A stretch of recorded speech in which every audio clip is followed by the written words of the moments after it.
of a signal, ladies and gentlemen. All right, looks like some of the numbers are starting to tick up here.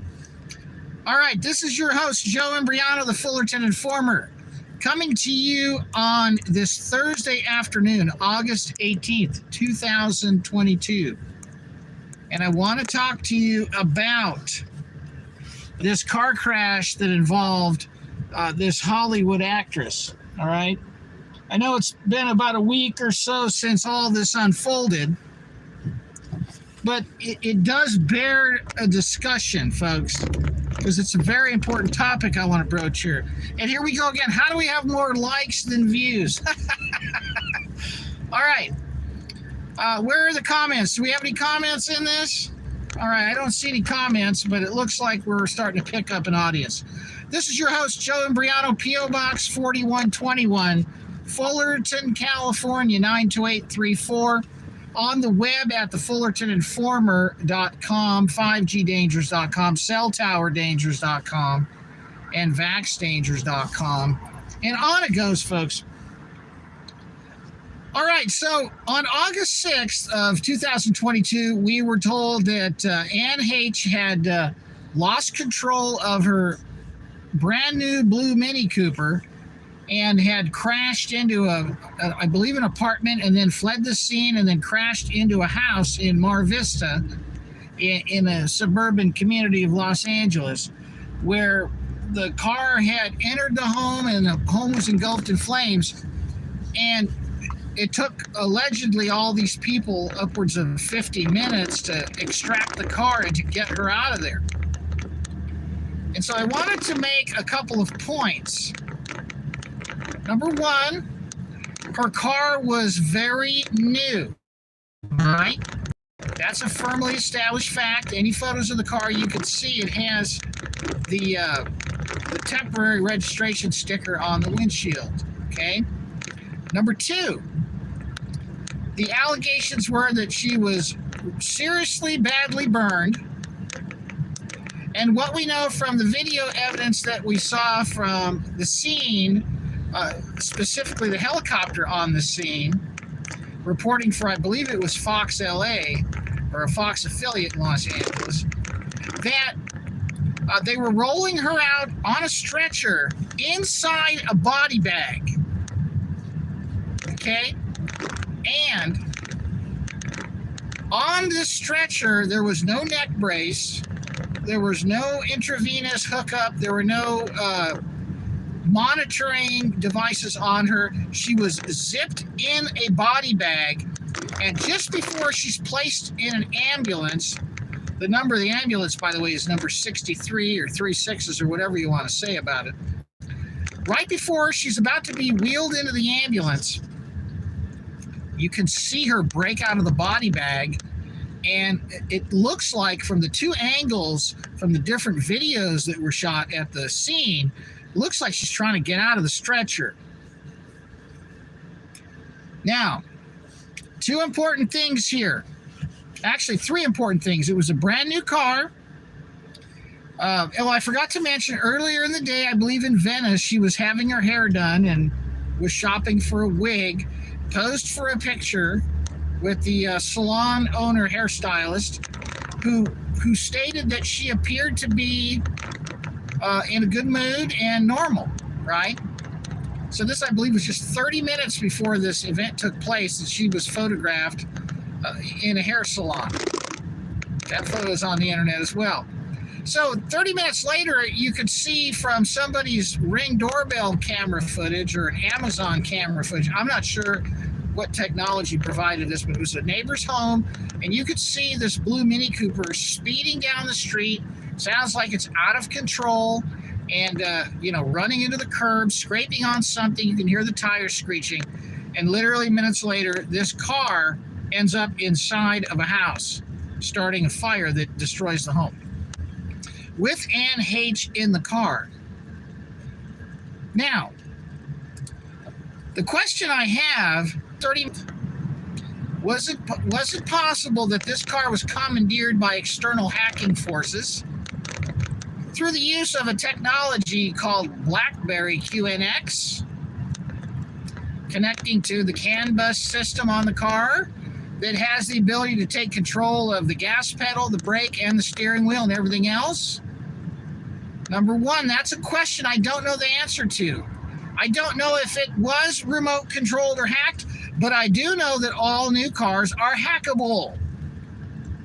And you can look at demonstrations on various videos online about how dangerous this is and how if there's nefarious intent, there's a tremendous vulnerability with these new cars. Another aspect of this this mysterious set of circumstances that she was involved in a movie called The Girl in Room 13 that was set to come out about child trafficking. About this, the storyline on this movie goes that this young girl apparently relapses back into opioid addiction, and her former drug dealer boyfriend kidnaps her and keeps her locked in a hotel room until he can get her doped up enough to sell her off to the industry, right? So she was going to play the role of, I believe, this girl's mother in a rather heroic fashion, try to find her daughter and free her from the child traffickers. So this was a project that she was directly involved with, just up until the days of this crash. So she was set to hit the stage again in a different role. Now, I'm not a personal fan of the things she's done or the roles she's played. I'm simply reporting this as a matter of facts that needs to be discussed. Number one, the possibility of the car being remote controlled. Number two, the possibility of her being offed via remote controlling or hacking the car because of her potential involvement in a movie that could really shed a lot of light into an area that is near and dear to Hollywood, because Hollywood is run by pedophilic satanic scum. Now, the other question I have, and look, come on, all you first responders out there, why are we putting someone in a body bag into an ambulance instead of the coroner's van?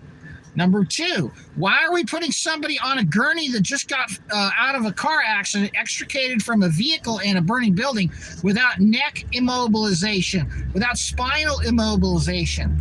And number three, why is this person in a body bag, not on a gurney, and it does not appear to have been badly burned?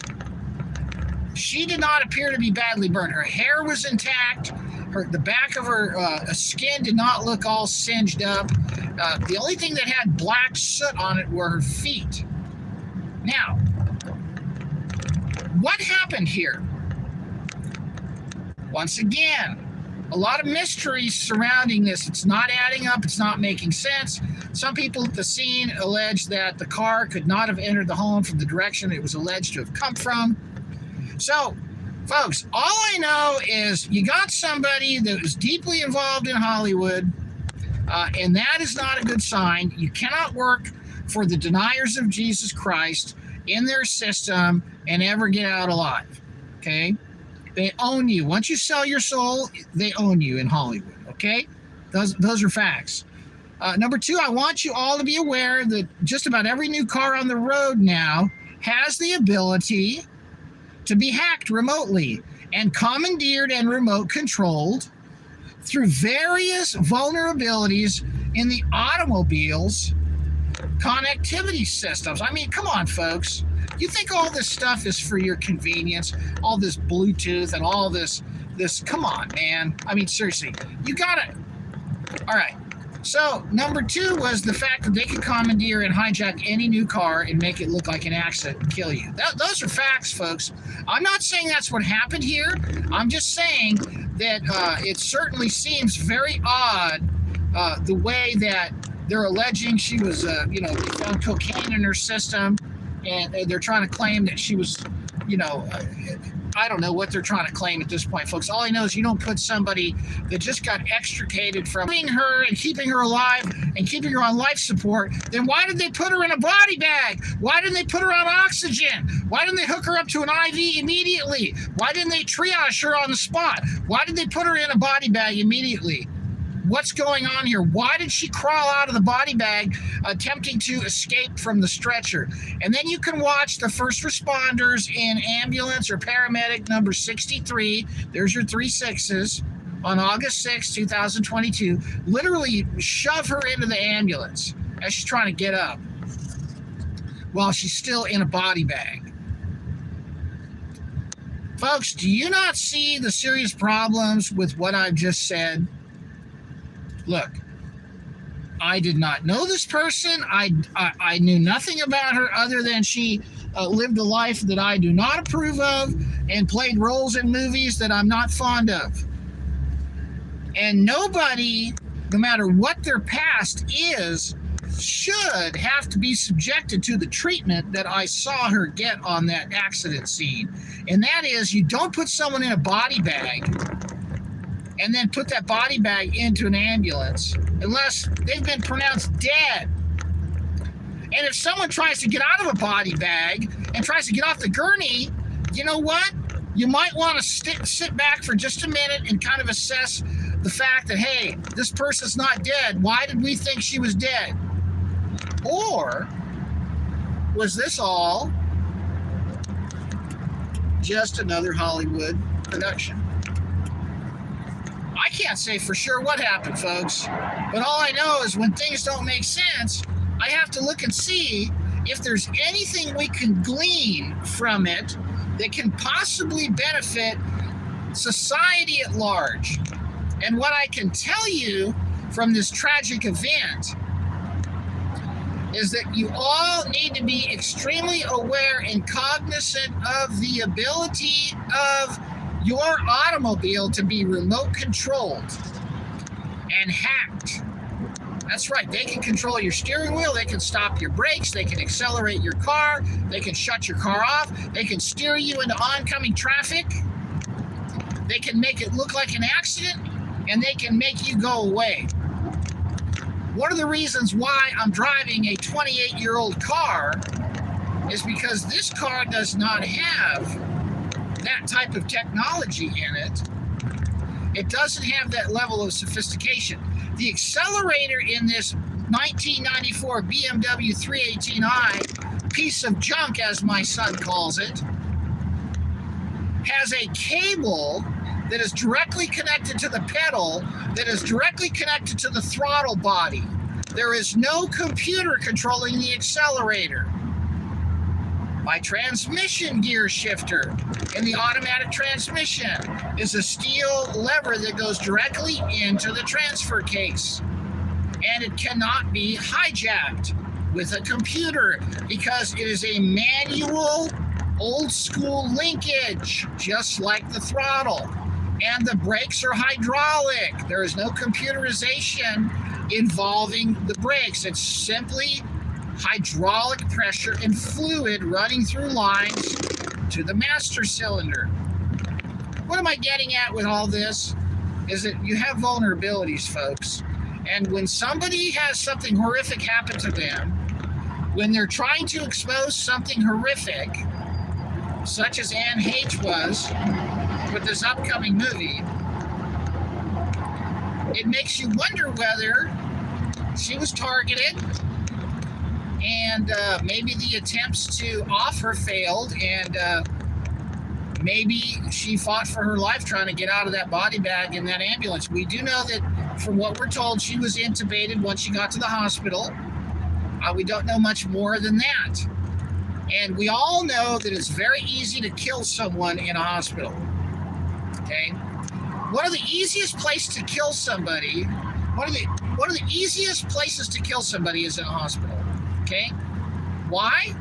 Because number one, it's full of dangerous drugs, and it has restricted access, and you have people working there that are well versed they do and what not to do, depending upon the orders they're given.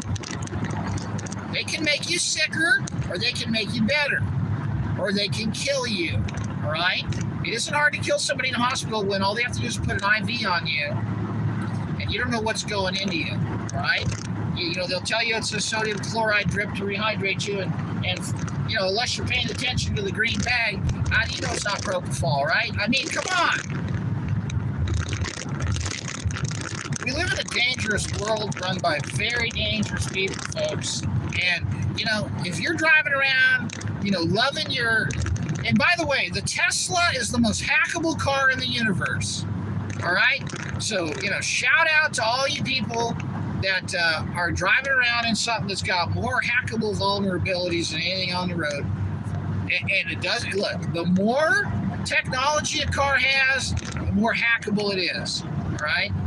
And there's no doubt that every single one of these wireless connectivity accoutrements has a back door. All right? So I wanted to talk to all of you today about what happened to that woman. Now, was this a warning shot across the bow of a boat saying, hey, don't expose these traffic rings because this will happen to you? You know, is this a warning to those who seek to expose by making a movie or doing videos, or is this to send a chilling effect to anyone that possibly is involved in exposing child trafficking rings? Well, that was my initial when I first heard that this happened, and when I saw the footage, when I saw the Ring doorbell camera of the car careening down the street, it looked to me like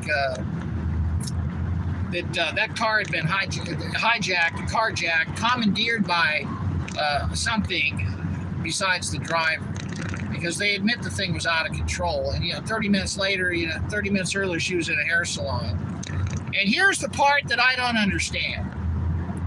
If she was such a mess, and if she was dead, then how did she get out of the body bag? How did she sit up in the body bag and try to get out of the body bag? She obviously had an idea. They say she was flailing around. No, she wasn't. She probably was being suffocated in that thing and realized what was going on and broke out of it. And then the last we saw of Ann Heche was being shoved into ambulance number 63 by a couple of LA Fire Department people. Or so we're told that's who they were. We don't know who those people were in those uniforms, those outfits. We don't know what went on in that ambulance. We don't know what went on in that hospital. All I know is I saw a woman who was alive in a body bag, trying to get out of that body bag, and she got shoved into the ambulance, and that's the last time anyone saw her. You come to your own conclusions on everything I just said, ladies and gentlemen. Now, I will tell you. Oh, by the way, I got this email. Unbelievable. It's a casting call to come to this Scientology building in Los Angeles for acting. And I look at the picture of this person on it, and it gave me the heebie-jeebies, I'm like, look, any of you that are thinking of getting into Hollywood, think about doing something else with your life. Because Hollywood is a place to go to die, okay? It is not a place to go to find a career. It is a place to go to lose your soul and to lose your life, okay? And for those of you who are involved in the entertainment industry, and you know who you are, for those of you who work for the networks, you know who you are. For those of you who are proud of the family members that you have that work for these companies, you know what they're all about. Hollywood and the media, by and large, the sole intended purpose is to subvert the United States and to pervert the United States and to destroy the United States. There's nothing good in the media, okay? They've shown their hand. It's all out on the table now. The lights are on. You don't have to go over. There's a way out through Jesus Christ. And while there may be physical limitations on what you're capable of achieving once you've sold out, there is nothing that is more powerful than Jesus Christ. I don't care what kind of deals you have made with anyone. Jesus Christ can set you free from the bondage of sin and entanglements that you may have been coerced or conned into as a young, impressionable, or naive person, and you now feel there's no hope or no way out. Let me tell you, there's nothing further from the truth, ladies and gentlemen. I want that to be evidently clear. And any of you that defend these places that make these filthy, subversive movies, you know, all of the things that are an abomination in the Bible are glorified in Hollywood. I mean, you know, you just go through all the list of everything that is an abomination to God, and that is the screenplay basis for all the movies, all right? So you know who you're working for, you know what you're doing, and, you know, you got two choices. You can die in your sins and have eternal separation from Almighty God, or you can accept the sinless sacrifice of Jesus Christ on that cross and turn from your sin and inherit eternal life and be washed and cleansed from all unrighteousness and your past. That's the offer that's been on the table for 2,000 years, ladies and gentlemen. And I want to tell you something right now. It ain't never coming off the table. And if you're one of those people that's wrapped up in this satanic underworld, I'm going to tell you something right now. Ask Jesus to deliver you and get out. And if you have any questions about who Jesus Christ is or what he's capable of doing, just read the New Testament, folks. All right, this is Joe Imbriano, your host, coming to you live from the streets of Fullerton, California on this pleasant summer afternoon, this Thursday early evening, wherever you may be, this wonderful day on God's plane under the illuminating disk called the sun, where our days are numbered and predetermined and preordained, as well as our future guaranteed and promised as an eternal one, if we would just bow the knee. Take care, ladies and gentlemen.